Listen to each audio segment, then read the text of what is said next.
18 Days in Solitude. Instructional Dharma Talks in Retreat. By Venerable Ādiccaramsī. Day 12, the 28th of October 2002.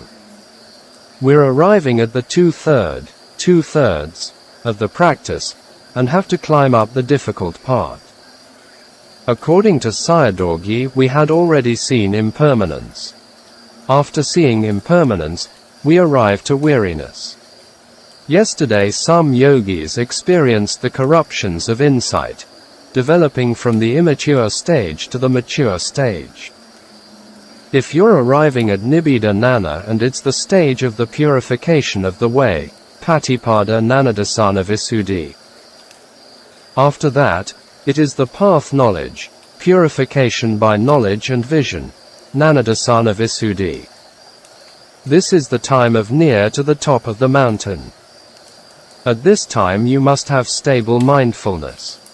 Sati is not only doing the practice of anapana. You must have sati in everywhere. You'll encounter with problem and destruction. Loosing of sati, unseen beings, paraloka, will instantly come in and disturb you. I.e., not for every yogi. After you're on the path, many kinds of counterfeit things can come in. Yesterday I went out for a while, and after come back a female yogi informed me. She said that during her meditation and heard someone came and told her she had attained the Dhamma and would propagate the teaching. I told her that it wasn't. Someone from outside came and possessed her. We have to be careful for these kinds of things. We had these experiences before that and reminding you. The spirits are worrying of the yogis attaining the Dhamma. They think that if this person is liberated and will not come to their spirit world, therefore they come and disturb the yogis. All these experiences happened before at our center. Sayadaw, i.e., Mogik Sayadaw, mentioned the three governing principles in his talk. It's on oneself at first, and then the surrounding worlds. You shouldn't think other beings don't know what we're doing. Sayadaw said if you know yourself, and from your deity onwards, and other beings also could know it. So, stay with sati and stick with it. Hear the words, your deity means not our own deities. These are the spirit world living near or around us, unseen beings. Another point to remind you is practicing so good that mind-body becomes peaceful. Any mental object appears have to be contemplated. If you taking pleasure in it is lobha, greed. You have to abandon all of them. Have to be mindful, if not it comes in and disturbs you. Another point is can be fallen into bhavanga chitta, life continuum mind. Become unconscious is called fall into bhavanga. Something like fallen into sleep. It's difficult to attain the Dhamma if you become unconscious. And also not let kilesa come in between the contemplation. You have to be in the process of anicca and magga continuously, i.e., every time Dhamma shows impermanence and knowing with the path factors. And you must know them as dukkha. You will encounter things arising in the khandha you never experienced before. The changing of the physical elements and unbearable things will arise. If they arise, it's impermanent dukkha sakha. Whatever seeing in the eyes you also have to contemplate. Some spirits will come and want to share our merits. If you see them have to contemplate. Whatever you see is impermanent dukkha sakha. All these are concepts and not the refined impermanent of mind and form. Seeing, hearing, smelling, etc. is impermanent dukkha sakha. Someone is yawning if he is out of sati. It's the spirit done it. He wants me to know it. So, he reminds me about the loosing sati of my yogis. This was a tree spirit, and became the protector of the Venerable during his practice in a forest. Now it's arising and now knowing it. It's in the present moment. In Sayadawgi's talk, Anicca, Dukkha and Anatta are the impermanent khandhas. It's not the Anicca of the head, body, hands and feet. Because of impermanent, it's Dukkha. It's unstable that human beings are suffered. It seems, Anicca, Dukkha and Anatta are three different dharmas, but in reality it's only one dharma with three natures. After arising and vanishing, no solid object is leaving behind. Until now what you tell me are with concepts. I.e., during the interview with the yogis. For example, my back is aching. The whole head seems bigger, etc. These are concepts and solidity. During the contemplation don't include these things. Contemplate to see their intrinsic nature, such as hot, cold, hardness, stiffness, etc., to catch on the beginning of the arising phenomenon. There is the beginning on every impermanence. From non-existing to existing is impermanent. Also, from existing to non-existing is impermanent. From non-existing to existing, and then move here to there. From the place of the beginning, it's arising and moving to another place. Is it still at the first place? Moving is changing. For example, I had been mentioned about a layman yogi's experience before. See Day 11, talk. A cold bar of energy appeared from his back ankle and started to move upwardly to the head. The changing of the mind and matter at the first place not following to the second place, etc. It has disappeared at the first place. It's the same as the impermanent mind and matter of the first footstep not arriving to the second footstep. So, you can't find back this impermanent mind and form again. In every footstep of mind and matter are dying. Therefore in Sayadawgi's talk, you will see Anicca, Dukkha, Anatta, Asubha and Dukkha Sakka if you discern impermanence. You see these 5 points at the same time. In the beginning of the sitting, nothing arises yet. And then you move your samadhi to the top of the head and it starts showing the nature. Wherever it shows you, catch on the beginning of the arising Dharma. It means to be mindful. Sayadawgi said that Ehi Pasako, the Dharma calling at you, came and contemplated me.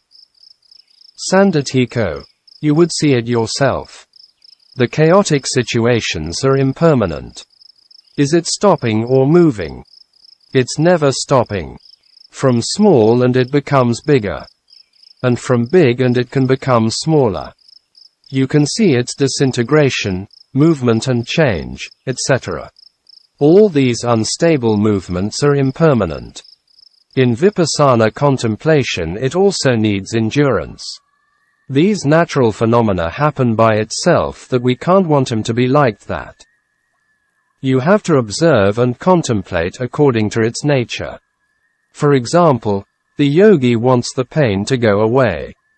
Then he says, I can't bear it and change the posture. Ditthi is sticking with the yogi. Why? Because unable to contemplate like a stranger. It's nothing to do with you. You can't get it what you want to be. It happens by its nature that you have to observe like a stranger nearby. This point is very important. It needs sati, and always stick with it. Out of sati, the ditthi stick with you. You know the arising Dharma and then the mind leaving it and can move to other place. That is the mind moving towards a stronger object. Don't become uncertainty as which one have to contemplate. You have to contemplate where the mind is. Ehi Pasako. Have to contemplate where it's calling you. Then you know it arising and contemplate its continuous process. Follow it and observe. This is following the impermanent process. You know the arising and then observe. Not there anymore. Maybe some dharmas arise in this way. Also, other kinds of phenomena can arise. It'll oppress you. Palanata. The khandha will show its dukkha sakha. 3 or 4 elements can oppress you. At that time you don't need to analyze the elements. You have to observe them, how it's changing and happening. Like a hunter following the footprints of the prey. It can become slowly bigger and more severe. At that time the yogi can go in and feel it directly, and then want it to be vanished. This is craving tanha. And it turns forwards clinging and action, upadana and kama. If lobha arises, know instantly and abandon it. Have to contemplate this mental state. Adjust yourself by not letting kilesas come in and follow the process closely. It'll end at some place. There is nothing not ending. Maybe it takes 4 or 5 minutes or half an hour to end. Even can oppress you for an hour, nothing is sure. From that time onwards no need for timetable. If not ending shouldn't change it. Or if happen too long and have to stop it. At lunchtime can stop it. And at other times can't change it and follow to the end. It's like mount climbing. If you arrive to the top and it ends. Stiffness, tenseness, etc., whatever it's slowly growing, to the most painful, the most itching, etc. The ending means it's not arising again. You can try it out. Feeling, Vedana, increasing or whatever increases, you need courage. You feel like it comes and oppressing you. At that time should not be annoyed and must be calm. Having the facial expression means, you go in and feel with it. These things are existing not only now but also before. After the abandoning of ignorance, avidya, and knowledge, vidya, arises that knowing directly by oneself. It exists before and oppresses us in our whole life. Because of them we become old. We contemplate it carefully with knowledge. With the contemplation, mind is also changing. Should not change and follow it with endurance. Reflecting as if we get the khandha must suffer like this again. At the ending of it the whole body is feeling cool and happy. After dukkha and sukha exists. We have to follow it until mind and body become peaceful. The process is slowly disappearing. Again it arises one by one like a chain, and following it to the end. After that it can arise another one. After 1.5 hours, we will not contemplate it if it arises again. We shouldn't follow it for 2 or 3 hours. Increase half an hour for contemplation, leave it there if doesn't end. If not, it becomes immune. We follow it in an appropriate way. Next time of follow 2 hours, then 2 hours only. We practice samadhi with walking meditation. In every step of walking, contemplate to see its impermanence. And you'll become weary about walking. It's dukkha. Before, you even didn't know carrying around your own burdened khandha. If you getting old will find out that standing, sitting and going, etc., are great dukkha. Dukkhananam, after knowing dukkha, and the other side is dukkha nirodhananam, knowing the cessation of dukkha. You make a decision that it's really dukkha. Do you want it? You're wanting it because not know it as dukkha. It's really dukkha, except dukkha, and nothing exists. You don't have desire for the khandhas if you really see its faults. At here yogis can have problems. It's oppressing so much that even don't want to continue anymore. This can be possible. Become very tired about it. Therefore Mogik Sayadaw had said that if you didn't want to contemplate still had to stick with it. You will continue to have this candor if you don't contemplate. And you can't free from it. It's unbearable that you don't want to contemplate. Ditthi sticks with you again. You only see these things and weary about it and become disenchantment. Like it or not, you have to contemplate. Not wanting to contemplate and you continue your contemplation is non-greed, alova.